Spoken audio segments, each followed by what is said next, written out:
नमस्कार दोस्तों, भारत के भूगोल के परिचय का यह तीसरा भाग है। इसके पहले 2 भाग आ चुके हैं। उसमें हम लोगों ने भारत के पड़ोसी देश और सीमाएं, ये भारत के पड़ोसी देश, भारत की ये तटीय सीमा और ये स्थलीय सीमा और भारत की हिंद महासागर में स्थिति, इन सब चीज़ों का हम लोग अध्ययन कर चुके हैं। भूगोल के कॉन्सेप्ट से संबंधित वीडियोज़ भी हमारी प्लेलिस्ट में पड़े हुए हैं, आप जाके देख सकते हैं और उनकी लिंक भी हम अपने डिस्क्रिप्शन में आपको दे देंगे। आइए आज पार्ट 3, भारत के परिचय का पार्ट 3 शुरू करते हैं। मैं कुशल स्वागत करता हूं आपका हमारी यूट्यूब चैनल NCERT बाबा में। देखिए, अब बात हो रही है कि पश्चिमी और पूर्वी तटों पर केंद्र शासित प्रदेशों की संख्या आप बताइए। जब आप भारत का मैप देखेंगे, ये काम आपके लिए है।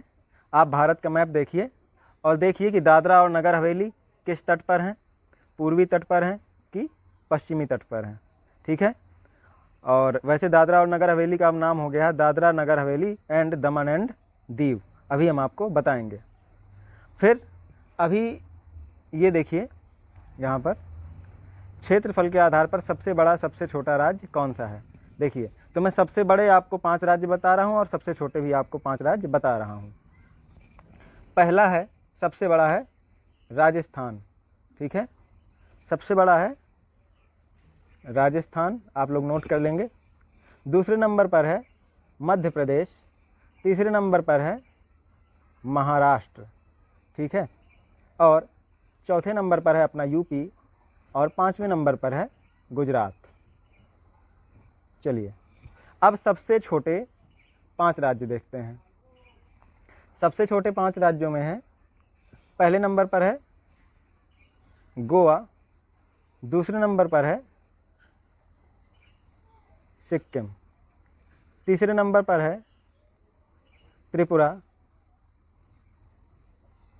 चौथे नंबर पर नागालैंड और 5वें नंबर पर मिजोरम। यहाँ लिखा हुआ है, आप ध्यान रखेंगे इनको, ये बहुत ही इंपॉर्टेंट हैं और वनडे एग्जाम्स में पूछे जा सकते हैं। इसी के साथ साथ हम लोग देख लेते हैं, या आप स्क्रीनशॉट भी ले सकते हैं या नोट डाउन कर सकते हैं। इसी के साथ साथ यूटी पूछता है कि सबसे बड़ा यूटी अब कौन सा है।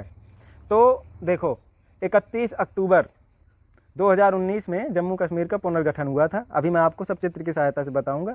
तो सबसे बड़ा अब यूटी हो गया है लद्दाख। ठीक है, दूसरे नंबर पर है जम्मू एंड कश्मीर।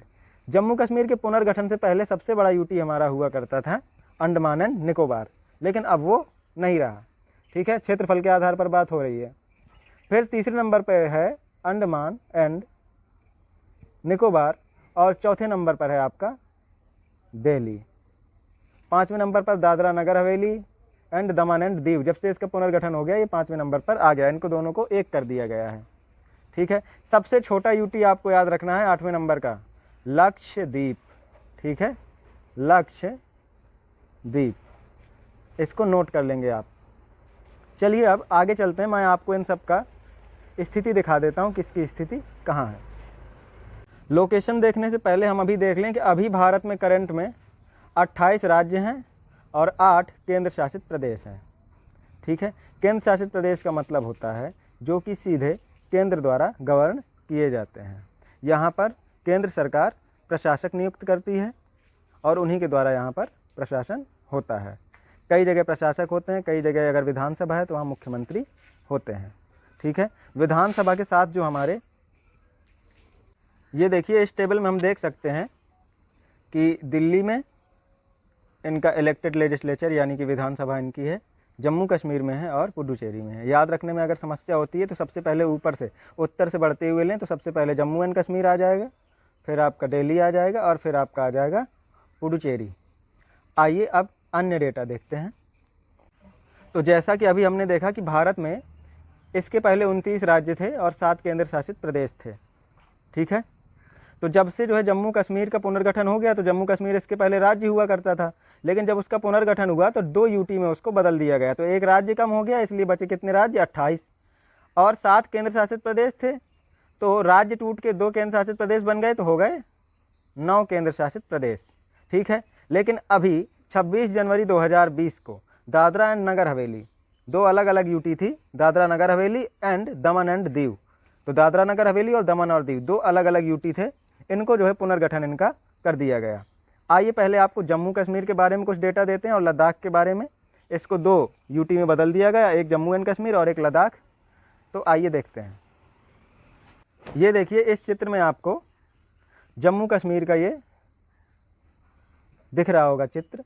तो ये वाला जो पोर्शन है, ये वाला जो मैंने अभी ग्रीन किया, ये आपका है जम्मू एंड कश्मीर। पहले यूनाइट हुआ करता था, जैसे मैंने सर्कल बनाया। और ये वाला हिस्सा जो है, ये वाला, ये आपका है लद्दाख वाला पोर्शन। ठीक है, ये जो आपको लाइट पिंक दिख रहा है ना, ये है पाक ऑक्युपाइड कश्मीर यानी POK। और ये जो चीन ने ले रखा है, इसको कहते हैं अक्साई चिन्ह। ठीक है, ये आपको याद रखना है, अक्साई चिन्ह।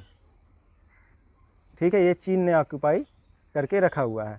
तो इनका पुनर्गठन हो गया और पुनर्गठन प्रभावी हो गया 31 अक्टूबर 2019 से। ठीक है, आइए इसके कुछ डेटा देखते हैं। ये देखिए,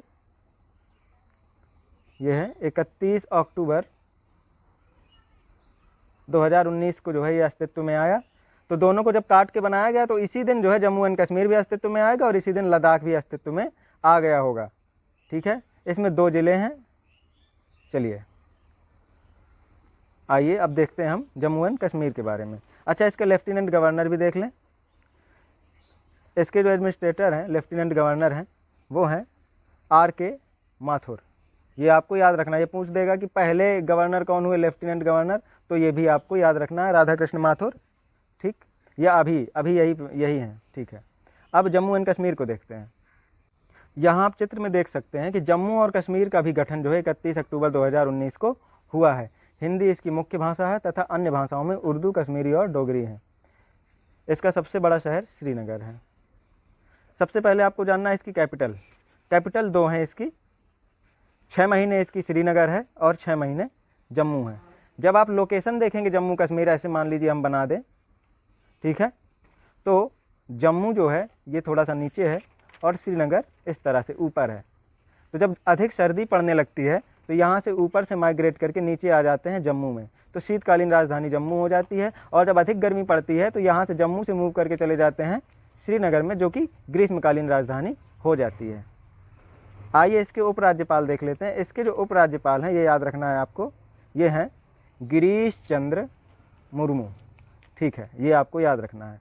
तो इस तरह से अब भारत में 28 राज्य और 8 केंद्र शासित प्रदेश हैं। तो हम केंद्र शासित प्रदेश को भी देख लेते हैं।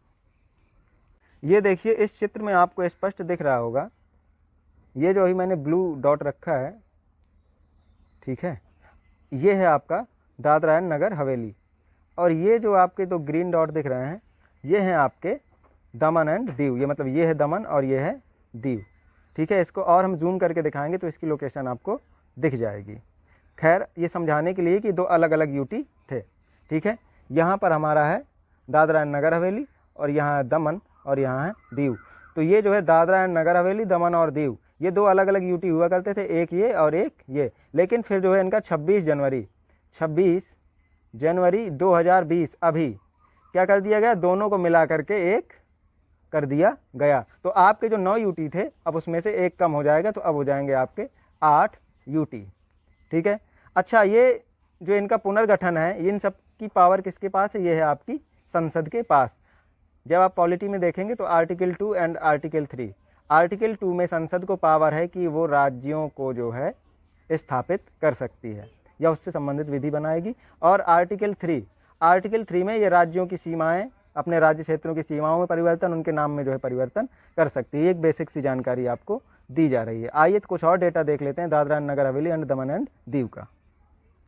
इसके एडमिनिस्ट्रेटर देख लीजिए, तो ये हैं PK पटेल यानी प्रफुल्ल खोड़ा पटेल, जो भी आप इसको पढ़ें। लोकसभा सीटें दोनों की 1-1 हो जाएंगी। दादरा एंड नगर हवेली की पहले 1 थी, फिर ये दमन एंड दीव की, तो दोनों को मिला के 2 हो गई। आइए अब नेक्स्ट चीज़ें देखते हैं। भारत के इस परिचय के चैप्टर का अब ये जो है लास्ट चल रहा है, लास्ट पॉइंट है। दक्षिण में समुद्र पार हमारे पड़ोसी द्वीप मतलब 2 पड़ोसी द्वीप हैं जो कि द्वीपीय राष्ट्र हैं। एक तो है मालदीव, ठीक है, और दूसरा है श्रीलंका, ठीक है। अभी इसमें क्या पूछता है कि ये अलग कैसे होते हैं भारत से, ठीक है। तो भारत और श्रीलंका जो है, जो अलग होता है वो होता है पाक जल संधि से। देखो अभी जल संधियाँ क्या होती हैं, जल संधि मतलब वो जल की बॉडी होती है जो कि दो जल राशियों को जोड़ती है। एक पतला सा जल का रास्ता जो कि 2 बड़ी जल राशियों को जोड़ेगा और 2 स्थल खंडों को क्या करेगा, अलग करेगा। तो भारत और श्रीलंका जैसे स्थल खंडों को अलग किया किसने, पाक जल संधि ने, ठीक है।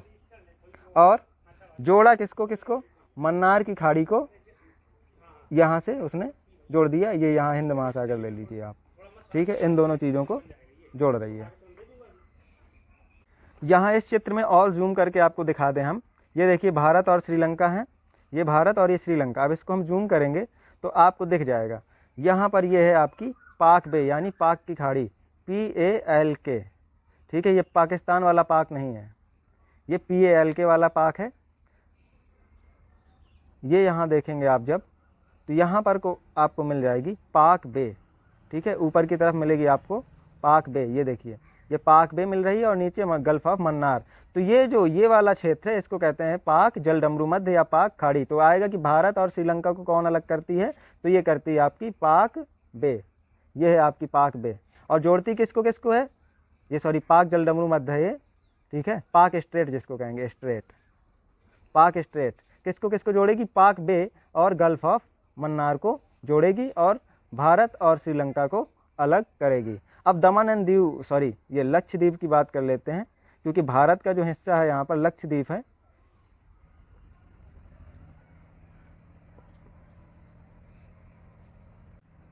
यहाँ इस चित्र में देख सकते हैं आप कि ये है मालदीव, यहाँ इतनी दूर, यहाँ कहीं लक्षद्वीप है। तो इन दोनों के बीच में एक 8 डिग्री चैनल है जो कि भारत यानी कि यहाँ मिनिकॉय द्वीप है एक, तो मिनिकॉय द्वीप और मालदीव को अलग करता है। ये भी प्रश्न पूछा जाता है। तो ये 2 द्वीपीय देश जो है भारत के पड़ोसी देश हैं जिनसे कि समुद्री सीमा भारत की है, ये आपको देखना था। आइए अब आगे चलते हैं।